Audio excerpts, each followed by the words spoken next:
Modern rule. पहला rule क्या था? Expenses plus assets if increase to debit if decrease to credit. Second rule क्या था? Income gain liability if increase to credit if decrease to debit. ये तो अपने देखा था। उसके बाद नेक्स्ट सेक्शन में क्या देखा था कि एक्सपेंसेस प्लस असेट्स एक्चुअल में होता क्या है, इनकम गेन लायबिलिटी एक्चुअल में होता क्या है, ये हमने देख लिया था। तो इस लेक्चर में हमको मतलब नॉर्मल कोर्स में हम क्या करना चाहिए, इस लेक्चर में हमको एंट्रीज करनी चाहिए। लेकिन मैं एंट्री ना करवाते हुए इस लेक्चर में अपन क्या करेंगे, अकाउंटिंग इक्वेशन करेंगे। सर हम तो एंट्रीज पढ़ रहे थे, अब अकाउंटिंग इक्वेशन क्यों कर रहे हैं? उसका ये रीजन है कि जब आप अकाउंटिंग इक्वेशन नहीं करोगे तो आपको पता कैसे चलेगा कोई चीज बढ़ रही है या घट रही है। अब मैं आपको जनरली एसेट्स के बारे में बता दें, लेकिन फिर भी आपको नहीं पता चलेगा कौन सा बंदा एसेट्स है, कौन सा नहीं है, कौन सी चीज लायबिलिटी है, कौन सी चीज नहीं है।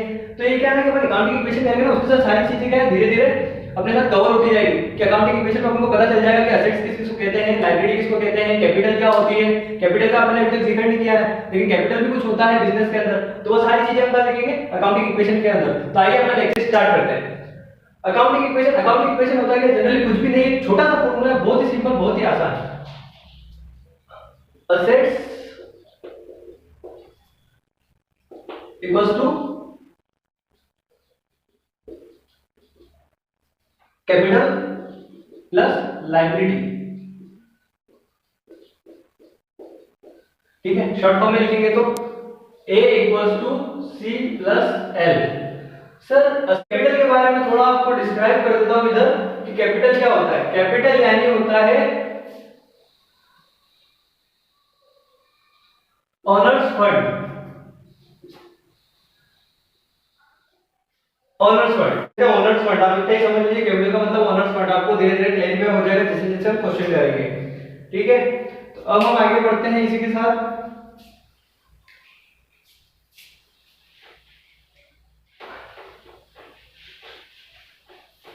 सर इस फॉर्मूले में कुछ और तरीकों से भी लिख सकते हैं क्या? हाँ लिख सकते हैं। Assets minus capital equals to liability.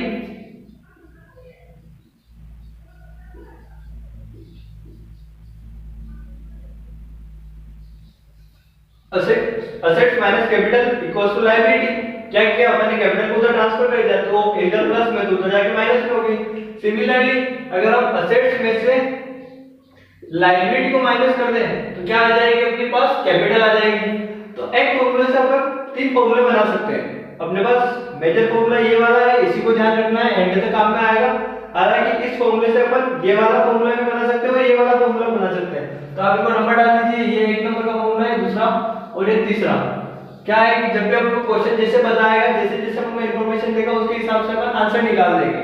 ठीक है, तो अपन को कौन सा फोकस रखना है फॉर्मूले पे, हमको क्या करेंगे accounting equation. As per accounting equation अपन को फॉर्मूला कौन सा याद होना चाहिए, asset equals to capital plus liability. आइए चलिए अपन क्वेश्चन करते हैं।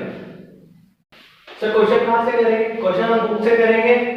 बुक अगर आपके पास हो तो अच्छी बात है, अगर नहीं हो तो मैं आपको बुक बता देता हूं कि मैं कौन सी बुक से पढ़ा रहा हूं। मैं पढ़ा रहा हूं टीएस ग्रेवर्स डबल एंट्री से। ठीक है, ये क्या है, मैंने स्टार्टिंग से पढ़ी है, सीबीएसई बोर्ड में यही बुक चलती है। जनरली बच्चे इसी बुक को रेफर करते हैं, सारे टीचर्स इसी बुक को रेफर करते हैं, तो मैं भी इसी बुक को रेफर कर रहा हूं। अगर आपके पास बुक है तो अच्छी बात है, अगर नहीं है तो क्वेश्चन आपकी स्क्रीन पर है, अभी आप देख लीजिए।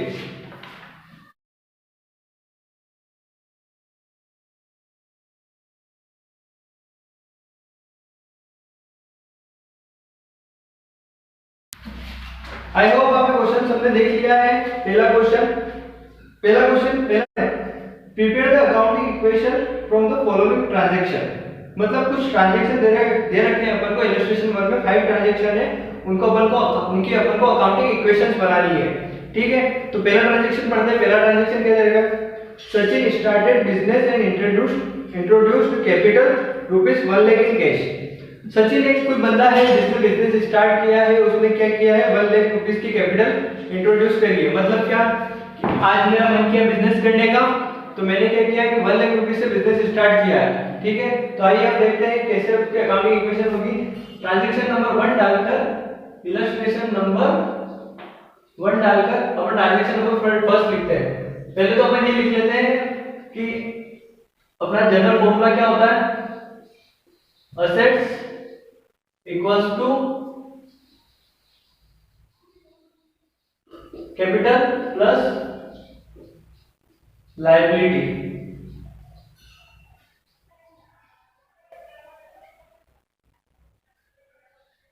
कैपिटल प्लस लायबिलिटी होता है, asset equals to capital plus liability. Sir आपने इतना दूर क्यों लिखा?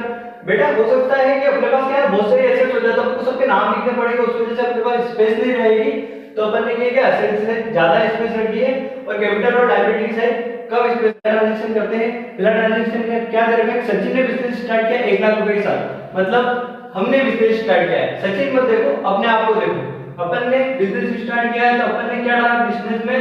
कैश डाला। कैश कितना डाला? 1 लाख रुपीस का। हमने क्या किया है? 1 लाख रुपीस का बिजनेस में कैश डाला है, ठीक है। तो हमारी एसेट्स बढ़ गई, ठीक है। 1 लाख रुपीस का अगर हमने बिजनेस में कैश डाला है तो हमारी क्या बढ़ गई? एसेट्स बढ़ गई। कैश बिजनेस में गले में हमने 1 लाख रुपए डाल दिया, बिजनेस में लगाए, हमारी एसेट्स बढ़ी। दूसरा क्या बढ़ा? कैपिटल बढ़ी। कैपिटल कैसे बढ़ी? बिजनेस क्या बोलता है कि ये सारा मालिक का पैसा है, ये 1 लाख रुपए मेरा पैसा नहीं है। हम अगर कोई बिजनेस, अगर हम बिजनेस है तो हम क्या बोलेंगे? ये सारा मालिक का पैसा है, मालिक ने मेरे ऊपर खर्चा किया है, तो मैं मालिक के नाम पे पैसा अपने पे रख लेता हूँ, क्योंकि जब मैं बिजनेस बंद होगा तब वापस मालिक को लौटा देंगे। तो ये मालिक का पैसा है, इसलिए हमने कहां पे लिख दिया? कैपिटल में लिख दिए, ठीक है। सेकंड ट्रांजैक्शन क्या?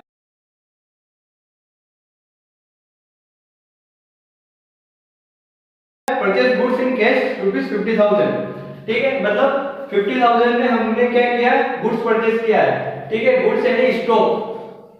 आई होप आपको ऑलरेडी पता होगा गुड्स यानी स्टॉक ही होता है। तो अब अपन ने कोई चीज स्टार्ट करी है तो हम आपसे कुछ बेचेंगे ना यार। दुकान पर अगर बैठे हुए हैं कुछ बेचने के लिए बैठेंगे, ऐसा तो है नहीं कि सिर्फ दुकान खोल के बैठ गए बिना किसी बात के। तो अब हमने क्या किया है? सेकंड ट्रांजैक्शन में परचेज गुड्स इन कैश 50,000, मतलब 50,000 रुपए का कैश में गुड्स परचेज किया है। तो गुड्स परचेज किया होगा तो हमारे यहाँ पे 2 ट्रांजैक्शन हुए होंगे, 2 इफेक्ट आएंगे उस ट्रांजैक्शन के। क्या हुआ होगा? 50,000 रुपए तो हमने गले में से निकाले, गले में से निकाले मतलब क्या? सेकंड ट्रांजैक्शन का मैं इफेक्ट दे रहा हूं, सिर्फ अभी ओवरऑल अपन नीचे लिखेंगे। गले में से पैसे निकाले, कितने रुपए निकाले? 50,000 रुपए। तो गले में क्या हुए होंगे? पैसे कम हो गए होंगे हमारे जो भी गल्ला जहां पर हम पैसे रखते हैं 1 लाख रुपए बढ़े, वहां से 50,000 रुपए हमने निकाल दिए, तो गले में कितने कम हो गए? 50,000 रुपीस कम हो गए। प्लस हमने किस चीज के लिए निकाले? स्टॉक के लिए निकाले। हमने वहां पर कुछ खरीदा भी तो है, तो हमारे दुकान में स्टॉक आया ना, हमारी दुकान में कुछ चीज बढ़ी है और कुछ चीज घटी है। हमारे गले से कैश घटा है और सामान आया है, तो हमने देखा क्या है कि आपने 50,000 का कैश परचेज किया है, तो कैश में से 50,000 कम हो गए और दुकान में आया क्या है? स्टॉक आया है, तो हमने स्टॉक ऐड कर दिया। अब हम इसकी टोटल करते हैं। कैश पहले कितना था? 50,000, सॉरी 1 लाख था पहले, फिर कितना कम हो गया? 50,000। तो अब कितना बच गया कैश हमारे पास दुकान में? 50,000 का कैश बच गया। दूसरा क्या? असेट्स कितनी थी? स्टॉक की। स्टॉक हमारे पास पहले कुछ नहीं था, फिर 50,000 आ गया, तो अभी दुकान में कितना पड़ा है? स्टॉक 50,000 का, ठीक है। कैपिटल, मालिक का पैसा हमारे पास पड़ा है ना, अब मालिक अगर हमसे पैसा मांगेगा तो हम क्या बोल देंगे उसको कि 50,000 कैश ले लो, 50,000 का सामान ले जाओ, सीधी बात है, ठीक है। और लायबिलिटी तो क्या पहले भी जीरो थी, अभी भी जीरो ही है, लायबिलिटी पे कोई इफेक्ट नहीं आया, लायबिलिटी हुई नहीं है, ठीक है। अब आप एक बार ध्यान रखना कि जब भी अपन अकाउंटिंग इक्वेशन पढ़ेगा तो asset equals to capital plus liability, मतलब इस साइड की total left hand side equals to right hand side हो जाएगा। 50,000 प्लस 50,000 भी 1 लाख होगा और इस साइड पे 1 लाख प्लस 0 भी 1 लाख होगा। अभी तक हमारी इसमें कोई भी दिक्कत नहीं है। क्यों दिक्कत नहीं है? क्योंकि अभी तक हमारी एंट्री क्या हो रही? मैच हो रही है। आरएचएस इक्वल्स टू एलएचएस हो रहा है, right hand side equals to left hand side हो रही है, कोई दिक्कत वाली बात नहीं है। अब थर्ड ट्रांजैक्शन पढ़ते हैं। थर्ड ट्रांजैक्शन क्या कह रहा है? Furniture, purchase furniture from MS सम्राट, मतलब मिस्टर सम्राट फर्नीचर। कितने का परचेज किया? मैंने 20,000 का परचेज किया है। अब इसने कहीं बोला है कि आपने कैश में परचेज किया है? नहीं बोला है ना, तो कैश में परचेज नहीं किया है। अब हमारे दुकान पे क्या हुआ? फर्नीचर की जरूरत लगी तो हम क्या लेके आए? फर्नीचर। फर्नीचर लेके आ गए, हमको जरूरत थी, पर क्या हमने पैसे ट्रांजैक्शन जो किया है वो कैश में किया है या नहीं किया है? हमने कैश नहीं दिया उसको। तो बताओ थर्ड ट्रांजैक्शन जब हम करेंगे पर तो कैश में से कुछ कम होगा क्या? नहीं होगा। क्यों नहीं होगा? क्योंकि हमने कैश तो दिया ही नहीं उसको। स्टॉक में कुछ होगा? स्टॉक में भी कुछ कम नहीं होगा, नहीं कुछ बढ़ेगा। क्यों? क्योंकि स्टॉक तो लेके नहीं आया। फर्नीचर में कुछ होगा क्या? हाँ होगा। हमारी दुकान पे क्या आया है? फर्नीचर आया है, तो हम फर्नीचर क्या करेंगे? 20,000 से ऐड, ठीक है। उसके बाद कैपिटल में देखते हैं, कैपिटल में कोई इफेक्ट आया क्या, नहीं आएगा। लायबिलिटी में देखते हैं, लायबिलिटी यानी क्या होता है, बाहर वालों का पैसा होता है, पराया धन होता है। अब जब अपन फर्नीचर लेके आए हैं, उसके 20,000 रुपए हमको किसी को देने हैं क्या, हाँ देने हैं। हम उससे कैश तो दिए नहीं उसको, नहीं कोई चेक वेक दिया है हमने, तो उसको बाद में तो कभी ना कभी पैसे देने ही होंगे ना हमको, तो बाद में कब देंगे वो डिसाइडेड नहीं है, लेकिन देने हैं ये डिसाइडेड है। तो यहाँ पर क्या कर देंगे हम, 20,000 ऐड कर देंगे लायबिलिटीज में। ओके, फिर हम वापस ओवरऑल करके देखते हैं कि सब फाइनल का रिजल्ट निकल रहा है थर्ड एनालिसिस के बाद। तो अभी हमारे बता कैश कितना पड़ा है 50,000 का, प्लस स्टॉक कितना पड़ा है 50,000 का। थर्ड फर्नीचर भी लेके, फर्नीचर को क्या तो हमारे पास असेट्स में फर्नीचर कितना है 20,000 का। कैपिटल पे नो इफेक्ट,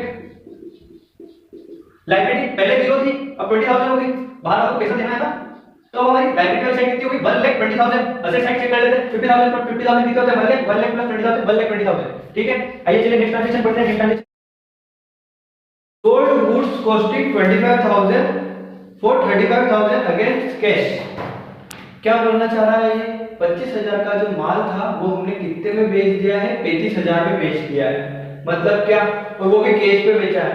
तो कैश पे बेचा है मतलब क्या कि अपन ने सामान जैसे बेचा होगा, मतलब वो तो हमको पता है ना 25,000 का सामान है, ठीक है, सामने वाले को थोड़ी ना पता है 25,000 का, हमने तो उसको बोल दिया 35,000 लग रहे हैं, तो उसने 35,000 दे दिए। उसने जैसे पेमेंट किया फटाक से अपन ने गले में डाल दिया। हम पेमेंट लेने में कभी देरी नहीं करेंगे, पेमेंट लेने में देरी इसलिए नहीं करेंगे, क्या पता कस्टमर का माइंड चेंज हो जाए और वो उसको पेमेंट रोक दे, फिर वो बोले मेरे को नहीं लेना। इसलिए कि जब भी अपने पास पेमेंट आता है फटाक से लेके गले में रख देते, उसको हम ये समझाते नहीं है कि भाई ये 25,000 का माल था, मैं तेरे को 35,000 में बेच रहा हूँ। अमन ने सीधे क्या बोला, उसने पूछा क्या पेमेंट बनाई सामान का, अपन ने बोला 35,000, तो उसने फटाक से 35,000 दिया, अपन ने क्या डाल दिया गले में 35,000 प्लस स्टॉक में क्या हुआ होगा, स्टॉक में अपने से कम कितना का हुआ होगा माल 25,000 का, कितने का कम हुआ होगा 25,000 का। क्यों 25,000 का 35,000 क्यों नहीं लिखा, क्योंकि 25,000 का माल अपन ने 35 में बेचा है, ठीक है, उसमें प्रॉफिट एलिमेंट ऐड किया अपन ने और कुछ नहीं है। 35,000 का स्टॉक भी सोल्ड किया अपन ने, 25,000 का स्टॉक सोल्ड किया वो 35,000 रुपीस में किया है, ठीक है। तो अपन ने स्टॉक कितने से कम किया 25,000 से। फर्नीचर 20,000 का था, कोई इंक्रीमेंट हुआ कोई डिक्रीमेंट हुआ नहीं हुआ, तो फर्नीचर 0 का 0। अब कैपिटल की बात आती है, ठीक है, मैं बोलता हूँ कि दुकान किसकी है, मालिक की है। 25,000 का माल 35 में बेच दिया, 10,000 का प्रॉफिट हो गया, तो प्रॉफिट किसका हुआ, दुकान का हुआ है ना, और दुकान किसकी, मालिक की है, तो वो प्रॉफिट मालिक ले सकता है नहीं ले सकता है, मालिक ले सकता है, मालिक का हक है उस प्रॉफिट पर। तो अपन क्या करेंगे, प्रॉफिट कितने का हुआ, इन दोनों का डिफरेंस देखेंगे, 25 का माल 35 में बेचा, 10,000 का प्रॉफिट हुआ हमको, तो 10,000 का प्रॉफिट हम किसको दे देंगे, मालिक को दे देंगे, क्योंकि मालिक का पैसा मालिक को अर्पण, ठीक है, मालिक का मालिक को अर्पण, ठीक है। तो उसको क्या है कैपिटल में ऐड कर देंगे। हम कैपिटल में ये शो करते हैं कि मालिक का कितना पैसा बन रहा है, मालिक को कितना देना है फ्यूचर, ठीक है। और उसके बाद लायबिलिटी में देखते हैं 0, लायबिलिटी कुछ बढ़ी या नहीं बढ़ी, तो सारा कैश में ट्रांजैक्शन हो गया, कोई दिक्कत नहीं है। अब अपन ओवरऑल देख लेते हैं, 50 प्लस 35 कितने होते हैं, 50 60 70 80 85,000 प्लस 50,000 और ये 25,000, तो क्या हुआ है माइनस हुआ है हमारे यहाँ पर स्टॉक में, माइनस हुआ है 25,000। तो पहले 50,000 का स्टॉक था, 25,000 का मैं सेल किया, तो कितना बचा स्टॉक 25,000, ठीक है। फर्नीचर पहले 20,000 था, कुछ भी नहीं हुआ फर्नीचर में, फर्नीचर कितना ही रहेगा 25,000 ही रहेगा। कैपिटल देख लेते हैं, कैपिटल में पहले मालिक को कितने रुपए देने थे, मालिक की दुकान में 1,00,000 रुपए लगाए थे, तो 1,00,000 रुपए हमको देने थे, लेकिन हमने प्रॉफिट कमाया 10,000 रुपीस का, हम 1,00,000 रुपए से, तो हम क्या करेंगे 1,10,000 रुपीस देंगे। क्यों देंगे, क्योंकि ये मालिक का ही पैसा है, मालिक को ही अर्पण है। उसके बाद लायबिलिटीज को कोई चेंज आया नहीं आया, क्यों नहीं आया, क्योंकि लायबिलिटी में नहीं तो हमने उस बंदे से वापस कोई परचेस करी है क्रेडिट पर और नहीं तो कोई पेमेंट किया है, तो लायबिलिटी में नो चेंज आया, ठीक है। उसके बाद लास्ट ट्रांजैक्शन बच रहा है फिफ्थ ट्रांजैक्शन, क्या बता क्या बोलते हैं फिफ्थ ट्रांजैक्शन, देखिए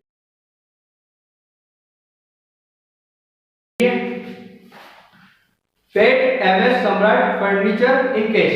मतलब क्या, ये वो वाला फर्नीचर है जैसे अपन ने इसमें फर्नीचर खरीदा था थर्ड वाले ट्रांजैक्शन में, कितने 20,000 में फर्नीचर खरीदा था, वो भी क्या लायबिलिटी मतलब क्रेडिट पे खरीदा था, उधारी में खरीदा था। अब क्या है, बंदे को पेमेंट भी तो करना पड़ेगा ना आगे पीछे, तो इन्होंने फिफ्थ ट्रांजैक्शन में उसका पेमेंट करवा दिया। पेमेंट कैसे करवाया, बाय कैश। तो अब क्या होगा, फर्नीचर में से, फर्नीचर में तो कुछ नहीं होगा, फर्नीचर का पेमेंट कैसे किया, कैश से किया। मतलब फर्नीचर वाला हमारे दुकान पे आया था, बोले कि सर 20,000 रुपए बाकी चल रहे थे, हम बोला 20,000 रुपए गिने, उसको पकड़ा दिए, तो कैश में से कम होएगा ना, क्योंकि गले में तो कैश पड़ा रहता है, तो 20,000 गले में से कम हो गए। स्टॉक में कोई फर्क है, हमारे यहाँ से कोई सामान तो वो लेके नहीं गया, नहीं देके गया। फर्नीचर में कोई फर्क है, नहीं सर फर्नीचर तो वो लेके नहीं गया, फर्नीचर तो खाली बस वो बैठा था और कुछ नहीं किया होगा फर्नीचर का, तो फर्नीचर पे कोई इफेक्ट नहीं आया। कैपिटल में कोई कुछ होगा क्या, कोई ट्रांजैक्शन कोई इफेक्ट आएगा क्या, नहीं आएगा, क्योंकि सर मालिक का तो इसमें कोई रोल ही नहीं है ना, तो कोई दिक्कत नहीं है। मालिक का रोल नहीं है तो मालिक के पैसों को छेड़छाड़ नहीं करनी ज्यादा। मालिक को अगर कम पैसे देंगे मालिक मारेगा, और ज्यादा पैसे दे देंगे तो अपना नुकसान हो जाएगा। हम फिर मालिक को ज्यादा पैसे दे, हम तो कमा ही नहीं रहे हैं। लायबिलिटी में कुछ होगा क्या? हाँ सर लायबिलिटी में होगा। सर हमने को क्या है ना कि एमएस फर्नीचर को 20,000 रुपए देने थे, और जो कि अपन दे के आ चुके हैं कैश में, तो हम अगर हमने पैसे दे दिए और हम वापस थोड़ी ना उसको पैसे देंगे क्या, तो अपन लायबिलिटी में क्या करेंगे, 20,000 क्या कर देंगे, माइनस कर देंगे। लायबिलिटी में क्या कर देंगे, 20,000 क्या कर देंगे, माइनस। उसके बाद अपन फाइनल इफेक्ट देखेंगे। फाइनल इफेक्ट क्या हो रहा है, 85,000 प्लस नहीं माइनस होगा यहाँ पर भी।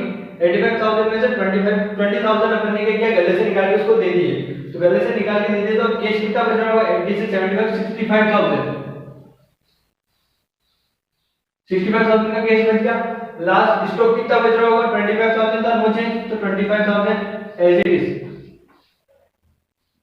फिर फर्नीचर कितना बच रहा है, 20,000 एज इट इज। कैपिटल कितनी है, 1,10,000 एज इट इज। लाइब्रेरी कितनी बच गई, सर 20,000 रुपए देने थे जो कि हमने दे दिए हैं, तो अब थोड़ी ना किसी बाहर वाले को पैसे देने का, अब तो हम फ्री हैं, हमको किसी को कुछ पेमेंट नहीं करना है, ठीक है। तो अब हम चेक कर लेते हैं ओवरऑल टोटल कितनी हो रही है नीचे, 65,000 प्लस 25,000, 65 प्लस 5 कितना होता है, 70, 70 प्लस 20 80, 90, 90,000 तो इन दोनों का सम हुआ 90,000 प्लस 20,000 1,10,000, ठीक है। और यहाँ पे तो सीधे सीधे दे रखा है 1,10,000 प्लस 0 कितना होता है 1,10,000, तो यहाँ पर तो लिखने की जरूरत ही नहीं है, 1,10,000 1,10,000। RHS इक्वल टू LHS दोनों सेम हो गया, मैच हो गया है, तो इसका मतलब क्या है, हमारा क्वेश्चन बिल्कुल बिल्कुल राइट है। हमको कुछ भी देखने की जरूरत नहीं है कि क्वेश्चन में कुछ एरर हुई है, ठीक है। और अपन चाहे तो हर ट्रांजैक्शन के बाद चेक कर सकते हैं LHS RHS को। अगर अपन हर ट्रांजैक्शन के बाद चेक करते हैं ना, तो हमारे क्या है कि गलती होने के चांसेस बहुत ही कम हो जाते हैं, ठीक है। तो इसके साथ